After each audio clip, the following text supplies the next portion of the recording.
আসসালামু আলাইকুম। জেলা প্রশাসকের কার্যালয়ে কুড়িগ্রামে নিম্নবর্ণিত ৩টি পদের ক্যাটাগরিতে নিয়োগ বিজ্ঞপ্তি প্রকাশিত হয়েছে। আপনারা পুরুষ ও মহিলা উভয় প্রার্থী কিন্তু এটিতে অনলাইনের মাধ্যমে আবেদন প্রক্রিয়াটি সম্পন্ন করতে পারবেন।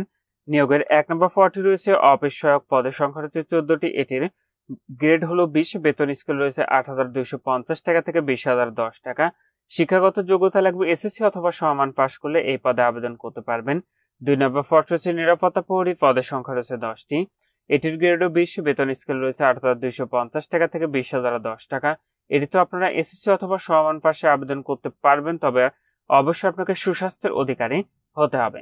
৩ নম্বর পদটি রয়েছে পরিচ্ছন্নতা কর্মী, পদের সংখ্যা রয়েছে 9টি। এটির বেতন স্কেল রয়েছে ৮,২৫০ টাকা থেকে ২০,০১০ টাকা, গ্রেডে ২০।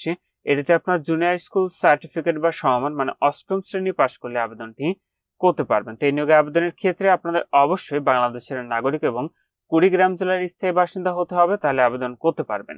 আর এখানে যে 3টি পদের ক্যাটাগরি দেওয়া রয়েছে, আপনারা একজন প্রার্থী কেবলমাত্র একটি পদে আবেদন করতে পারবেন। তো এটির আবেদন প্রক্রিয়াটি আপনি এখানে যে ওয়েবসাইটের ঠিকানাটি দেখতে পাচ্ছেন, এখান থেকে অনলাইনের মাধ্যমে সম্পন্ন করতে হবে। আবেদনটি ইতিমধ্যেই 20 জুলাই 2025 খ্রিস্টাব্দ তারিখ সকাল 10টা থেকে শুরু হয়েছে। আবেদনটি শেষ হবে 18 আগস্ট 2025 খ্রিস্টাব্দ তারিখ বিকাল 5টায়। তো এটিতে আপনার যে পরীক্ষার ফিটি নির্ধারণ করা হয়েছে সেটি হলো 3টি পদের ক্ষেত্রে পরীক্ষার ফি দিতে হবে মাত্র ৫৬ টাকা, যেটি আপনি টেলিটক প্রিপেইড মোবাইল নাম্বার থেকে এসএমএস এর মাধ্যমে খুব সহজে ফিটি পরিশোধ করতে পারবেন। আর আপনাদের প্রবেশপত্র প্রাপ্তির যে বিষয়টি পরবর্তী আপনার মোবাইলে এসএমএস এর মাধ্যমে জানিয়ে দিবে। তখন আপনারা নির্ধারিত এই ওয়েবসাইট থেকে পরবর্তীতে আপনাদের প্রবেশপত্রগুলো কিন্তু ডাউনলোড করে নিতে পারবেন।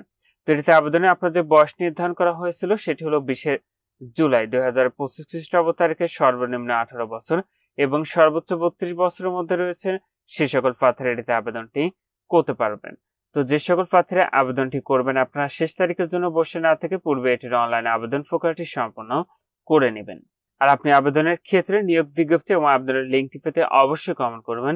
নিয়োগ বিজ্ঞপ্তি এবং আবেদনের লিঙ্কটি আপনাদেরকে দিয়ে দিব। আর আপনি যখন এটির অনলাইনে আবেদনটি করেন না কেন, আবেদনটি করার পূর্বে নিজ দায়িত্বে সম্পূর্ণ নিয়োগ বিজ্ঞপ্তিটি ভালো করে পড়ে বুঝে তারপরে আপনি এটির আবেদনটি করবেন। তো এখানে এই ছিল জেলা প্রশাসকের কার্যালয়ে কুড়িগ্রামের নতুন যে নিয়োগ বিজ্ঞপ্তিটি প্রকাশিত হয়েছে সেটি। আজকের ভিডিওটি এর মধ্যে ভালো থাকুন, সুস্থ থাকুন, এফআই থাকুন। আল্লাহ হাফেজ।